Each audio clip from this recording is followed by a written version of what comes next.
Hi, everybody. This is Blaine, and I'm back for a solo episode of the Energy Works podcast.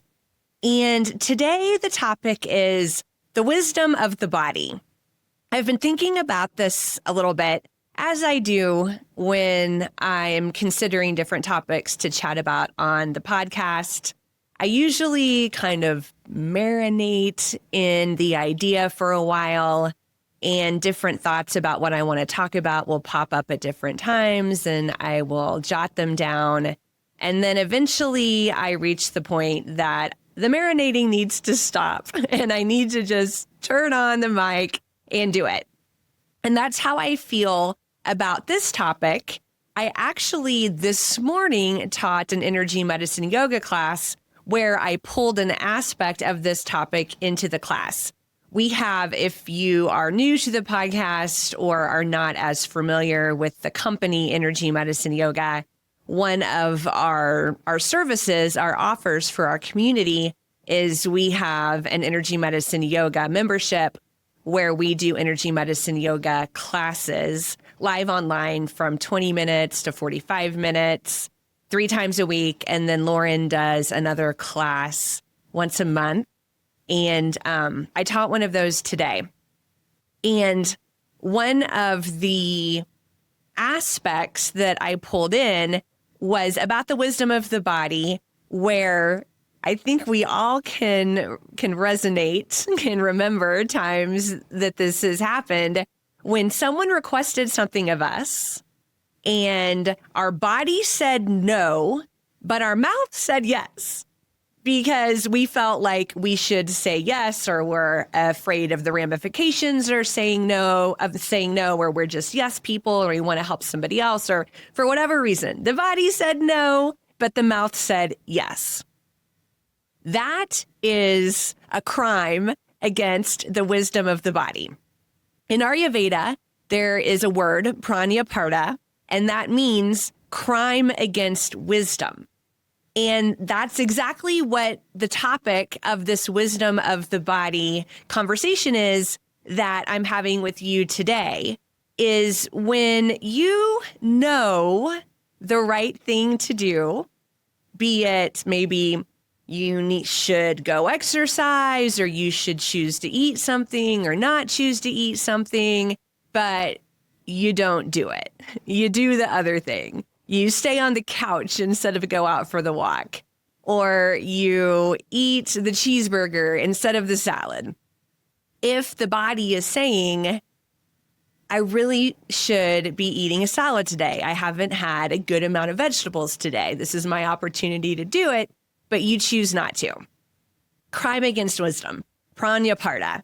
And the more that we kind of override what the body is telling us, through all the ways it communicates with us, through just deep knowing, intuition, dreams, ideas, things we keep thinking about but not doing, but for some reason they won't leave our consciousness, all of these things, and we keep ignoring them, we are not honoring and showing the body that we hear it and understand it and are in partnership with it. And so the conversation can start to get weaker and weaker and weaker. And then you maybe start to do everything from the mind. And when I say the body says yes and the mouth says no, or the body says no and the mouth says yes, I'm talking about energy. That's what you're feeling. So another way you could say it is the energy said no and the mouth said yes, or vice versa. We are ultimately talking about energy here. We have this tool, energy testing, and a few weeks ago, Lauren and I did a podcast just on energy testing and how we use energy testing. So you can go and find that if you want to dig deeper into energy testing. But energy testing is this wonderful tool we have to get into dialogue with the yes and no of our body. And so often with energy testing, we talk about food. Food is a kind of a gateway into starting to energy test, but you can energy test anything. So if you're energy testing food, and in that moment, energy testing is when you are near a food or thinking about a food, and you ask your body, is this food beneficial for me? Does this food make me weaker, or does this food make me stronger in this moment? Because it's always in this moment. Energy is constantly changing. So your energy testing, it's always in the moment. And there's a different way. Often, you'll feel a pull forward if you're a yes, or you'll feel a push backwards if you're a no. You can use pendulums. That's using kind of your body as a pendulum if you're going forward or back. Or there's different ways that people get into this. It's kind of this binary dialogue with the body, yes or no. Sometimes there can be no reaction, which is neutral. For a food, that could mean this food won't make you stronger or weaker. It's just neutral. Sometimes happens, but often you get this yes or no. But once you really understand what a yes feels like in your body and what a no feels like in your body, you can use it for anything. I'll use it for dates. When I have an event that I want to do for other people, and I don't really know if this date will be better for more people or that date will be better for more people, I will energy test it and see which date tests stronger for me. And then I use that as my knowing from the universe that is the date that I should pick. A key part of listening to the body, of being able to acknowledge, like to hear and know, I say hear, maybe not with the ears, but hear, feel, sense a yes or a no, is by spending time being quiet, just sitting in quiet. This is one of the reasons why meditation is so incredible, because when you come into quiet, when it's just you and you get to know yourself better, and you get to know your feelings, your emotions, your intuition, what feels like just a habitual response versus a true deep response. All of these things start to make more sense to you.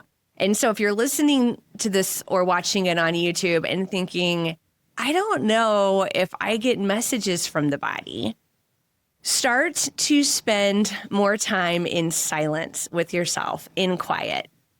I don't need to do a whole podcast on how every time we have a spare moment, if you're picking up your phone and scrolling, and you're just filling your energy field with input, and it doesn't have this quiet time, it's easy to become disconnected from what is best for you and your energy, because you're constantly just consuming,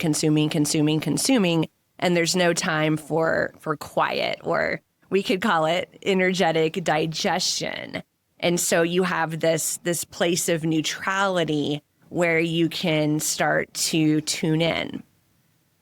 I'll also invite you, I do this, when you're sitting in quiet or when you need to make a decision and you don't know what the decision is, come to a place of quiet and ask questions. Ask the divine.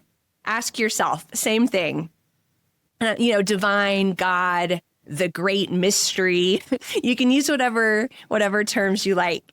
But if, in realms of study, if you choose to study the great mystery, it's going to lead you to yourself. If you choose to study yourself, it's going to lead you to the great mystery, right? It all comes to the same place. And so asking the great mystery, the divine questions, and feeling what kind of responses arise within you to these questions are part of what you can do in this quiet sometimes. And so when you are in a position that you need to make a decision, ask the question and see what kind of physical response, what kind of feeling, what kind of yes or no you get inside. And sometimes it's not a voice in your head saying no. So it's a deeper feeling. But the more time you spend in quiet, the more you can recognize the messaging for yourself. This week, actually, 2 or 3 days ago, I've been traveling a lot. Before I did this recording, I did a bunch of traveling, and then I did a big online event for 2 days that had a lot of preparation and took a lot of energy with me. Then I got on an airplane and I traveled to Oklahoma to visit my family. And then I came back here where I live, and for 2 days, I was tired. And feeling tired in the middle of the day is very foreign to me. I am someone who's very consistent with my sleep. I do energy work on myself all the time. My energy is usually quite stable. I never feel in the middle of the day like, whoa, I need to lay down and sleep. That never happens to me. But for the first day, I thought, wow, I feel tired. And I actually went to bed an hour earlier that night. And I already go to bed early, but I'm sharing this with you because I was listening to my body. And then the next day, in the middle of the day, I was in the grocery store and I felt like I was walking through mud or something. So then my mind started thinking like, is my iron low? Should I go get some blood work? Maybe there's something really off with me. So I came home from the grocery store and I sat down and I got quiet and I asked, what should I do? And my deep feeling, my deep knowing was, you need to go to bed an hour early again and you'll be fine. And that's exactly what happened. I went to bed an hour early again. And then the next day, which was yesterday, I was fine. And last night I went to bed at normal time and I am fine. And so I did not override this tired and ignore it and, not ask questions, not, just go to bed at my normal time and act like everything was fine and blow it off, because my adrenaline, my willpower could override all of that. And I could just push through and do everything I need to do and override my tired. But I didn't do it. So I'll give that as an example, because when things aren't quite right, noticing, honoring them, maybe getting quiet and asking the question about what's going on can be as simple as what it is. But also, sometimes asking for help is the other right action, which I would have been willing to do if I got a sense that it was really something with my blood work or something. I would have gone to, there's a couple of people I have in my life in the healthcare scene who will do blood work for me. And so I would have had a conversation with them about all the tests we should maybe do, if that seemed to be what the answer was. But if you're feeling off, sometimes it's talking to a friend, talking to a therapist, talking to a healthcare provider, asking for help. And so sometimes that is also just as valid of an answer. If you are newer to asking the great mystery for help, getting quiet, even sometimes just getting quiet can feel anxiety producing if you're not someone who's used to doing this.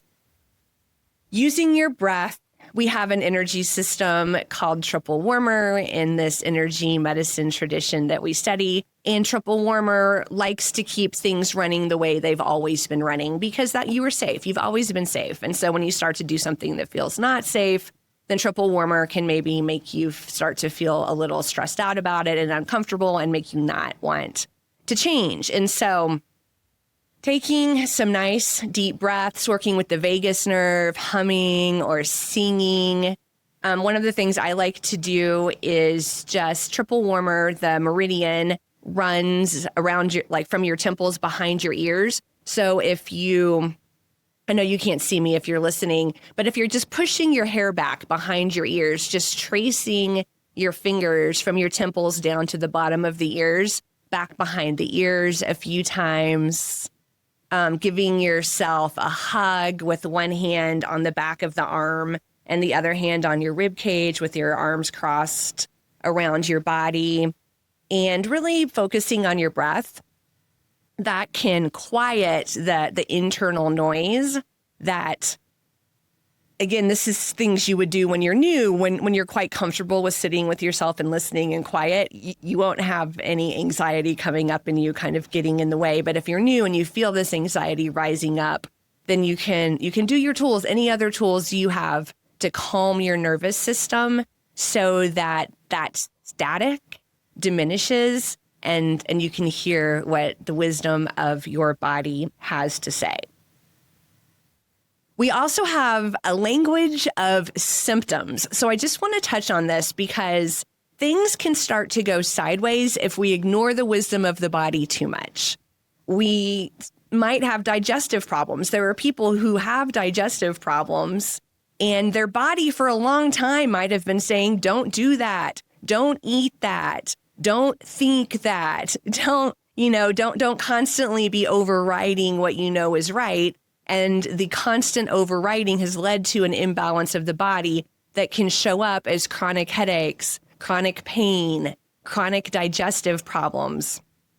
And that is when the body is like, okay, I've been trying to gently communicate with you for quite a while, and you keep overriding me. And now we have an imbalance and the communication is getting louder. So using the language of symptoms, if you have something like that in your body, it might be a time to think and maybe even journal about, have I been doing Prajnaparadha? Have I been ignoring the wisdom of my body? Have I been committing this crime against wisdom for so long that now I have this imbalance in my body that's showing up in uncomfortable symptoms? What could that be, and what could I do about it? Doing regular energy work on yourself is really powerful to keep yourself in balance. Doing yoga is really powerful. Doing energy medicine yoga is really powerful. If you don't know how to do this, there are Eden energy medicine practitioners and advanced practitioners. We have a whole community who practices energy medicine yoga all the time. But we're constantly getting out of balance, physically, energetically, emotionally. And when we're consistently bringing ourselves back into balance, then we have more clarity to hear the yes and hear the no, ask the questions and hear the response, because we're not running on autopilot all the time. We're running from a place of balance. And what I mean by balance specifically in this point is in the present moment. We are balanced in the present moment. And so we can ask a question in the present moment and get a right answer in the present moment. Not the habitual answer, but the answer for all of the conditions that we're under when we're asking the question or having the experience right now.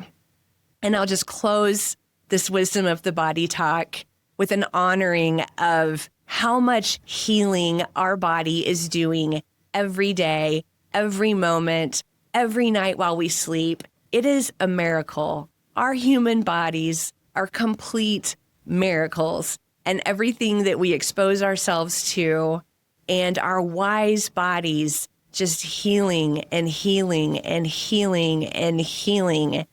And trusting and knowing that your wise body knows what it is doing. It is a product of nature. You were created by the divine. It is divine. And the healing is truly miraculous. I'll close with that today. I would love to hear your thoughts and comments. And I'll see you next time on Energy Works.